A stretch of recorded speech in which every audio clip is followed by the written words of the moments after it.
अस्सलामुअलैकुम, this is Zaara Shafi. उम्मीद करती हूँ आप तमाम लोग खैर खैरियत से होंगे।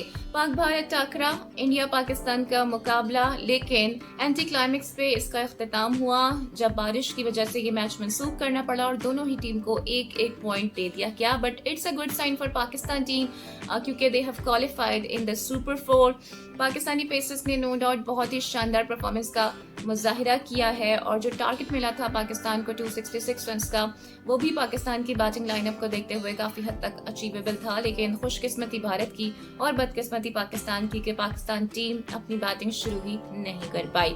शाहीन शाह अफरीदी पाकिस्तान के लिए एस बॉलर साबित हुए और रिवायत के मुताबिक अपने इब्तदाई ओवर्स में उन्होंने पहले रोहित शर्मा को इन स्विंगर पर बोल्ड आउट किया और उसके बाद विराट कोहली को भी इनसाइड एज पर आउट करने में वो कामयाब हो गए हैं। रोहित शर्मा के हवाले से ये कहा जा रहा है कि वो एक मेंटल ब्लॉक में आ गए हैं और शाहीन उन्हें बार बार आउट भी कर रहे हैं, चाहे 6 महीने बाद खेलें चाहे 1 साल बाद खेलें। तो ऐसा लगता है कि एक बैड मेमोरी उनके साथ अटैच हो गई है और शाहीन शाह के अगेंस्ट वो एक लेम डक ही साबित हो रहे हैं।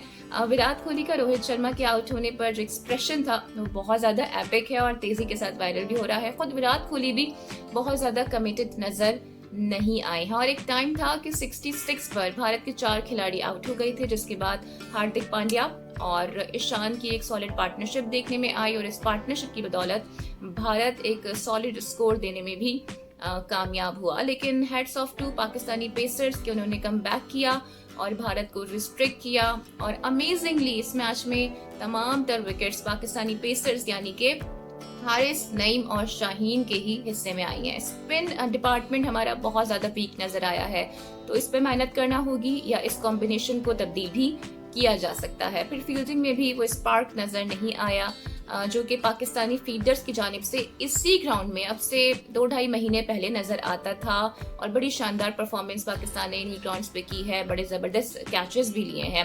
फिर एक गलती पाकिस्तान टीम से ये भी हुई है कि जब 66 रन पे भारत के 4 खिलाड़ी आउट हो गए थे तो उस वक्त स्पिन को इंट्रोड्यूस नहीं करवाना चाहिए था, बल्कि पेसर्स के साथ ही अटैकिंग क्रिकेट खेलनी चाहिए थी और कोशिश करनी चाहिए थी कि भारतीय टीम को जल्द अज जल्द बोल्ड आउट कर दिया जाए। तो ये कुछ गलतियां पाकिस्तान टीम से जरूर हुई हैं। होपफुली पाकिस्तान इससे लर्न करेगा और दोबारा इन मिस्टेक्स को रिपीट नहीं करेगा। तो बीसीसीआई और जय शाह की जानिब से तो बड़ी कोशिश की गई थी कि इंडियन टीम एक्सपोज नहीं हो, लेकिन पाकिस्तानी पेसर्स ने इंडियन बैटिंग लाइनअप के परखचे उड़ा के रख दिए हैं और मैच मंसूख होने का, बारिश की नजर होने का अगर कोई एक जिम्मेदार है तो वो है जय शाह, क्योंकि श्रीलंकन क्रिकेट बोर्ड की जानिब से भी कैंडी के वेदर फॉरकास्ट के हवाले से वार्न किया गया था और सजेशन दी गई थी कि डम्बूला को आप एज एन ऑप्शन रखें, लेकिन बीसीसीआई ने ये बात नहीं मानी। फिर बीसीसीआई पाकिस्तान आने से भी इनकारी रहा है और सिक्योरिटी कंसर्न्स को इश्यू बना के पाकिस्तान के खिलाफ जी इंडिया ने बहुत प्रोपागेंडा भी किया। नजम सेठी साहब हैं जो कि एक्स चेयरमैन पीसीबी भी हैं, उनका भी एक ट्वीट बड़ा तेजी से वायरल हो रहा है जिसमें उन्होंने ये कहा है कि उन्होंने भी रिक्वेस्ट की थी एसीसी से कि दुबई में ये मैचेस हों और श्रीलंका में ना हो क्योंकि वेदर फॉरकास्ट ऐसा हो सकता है। लेकिन एसीसी भी बीसीसीआई की तरह बज़िद रहा कि श्रीलंका में ही मैचेस करवाए जाएं। फिर उसका नतीजा भी हमने देख लिया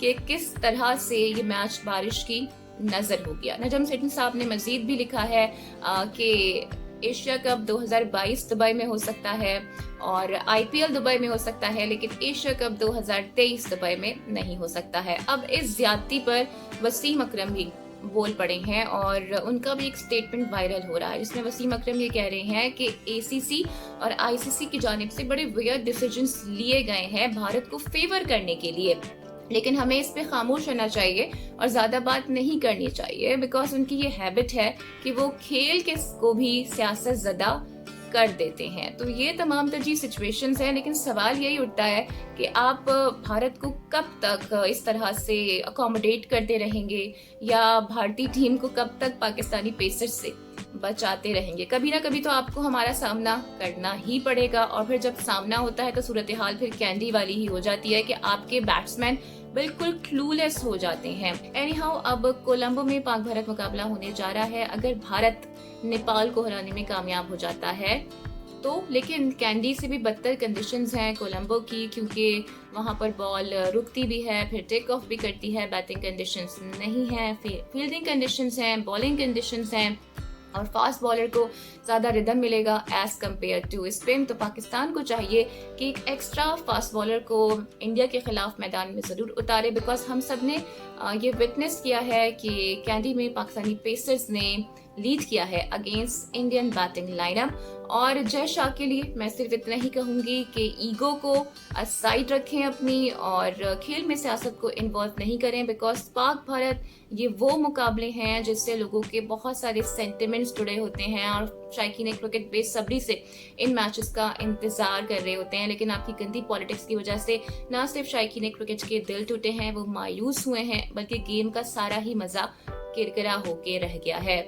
तो अगर आप चाहते हैं कि मज़ीद डिटेल्स भी आप तक बर वक्त पहुंचे तो मेरे चैनल को सब्सक्राइब कर लें। अगली वीडियो में आपसे फिर मुलाकात होगी। अपना बहुत ख्याल रखिएगा। अल्लाह हाफिज।